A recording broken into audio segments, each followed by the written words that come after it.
আমাদের বিজেপি পার্টির সঙ্গে কিছু একটা অনেকটাই হয়তো টিএমসির মানুষরা ঢুকে গেছেন। টিএমসি কার্যকর্তারা যারা এত বছর ধরে টিএমসির জন্য হাম্বা হাম্বা কাম্বা কাম্বা রাম্বা রাম্বা তড়পে গেছেন, তারা আজকে আমাদের মানে সর্বত্র বিজেপি কর্মীদেরকে আড়াল করে আবার তারা কিন্তু সামনে আসছে এবং তাদের জায়গাটা, তাদের পায়ের তলে মাটিটা শক্ত করছে। যারা একাও দাঁড়িয়ে অনেকেই আছেন যারা বিজেপির জন্য, তখন টিএমসির এতটাই দাপট ছিল, টিএমসিতে যোগদান করার জন্য একটা মানুষ পাওয়া যায়নি। সেই জায়গায় দাঁড়িয়ে অনেকেই আছে দুটো কিংবা তিনজন মানুষ মিলে শুধু পোস্টারগুলো লাগিয়েছেন এবং তারা অনেক ধমকাধমকি খাওয়ার পরেও কিন্তু তারা তাদের কাজটা করে গেছেন বিজেপির জন্য।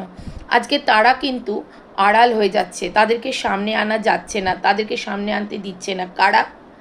না, এই টিএমসির কিছু মানুষ যারা আজকে আবার বিজেপিতে তাদের পায়ের তলার মাটিটা শক্ত করার জন্য আসছে।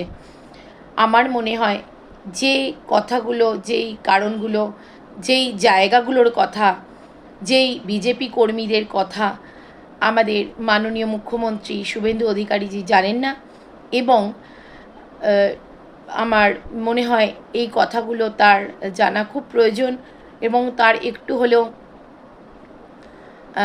তার নজরে আসা উচিত যে তার বিজেপির জন্য তিনি যেরকম খেটেছেন এবং এরকম অনেক মানুষ আছেন, অনেক ছেলেরা আছেন, অনেক মেয়েরা আছেন যারাও অনেক অনেক বেশি খেটেছে। আজকে কিন্তু তারা এই কিছু টিএমসি মানে মানুষদের পিছনে পড়ে তাদের মুখটা এবং শরীরটা দেখা যাচ্ছে না।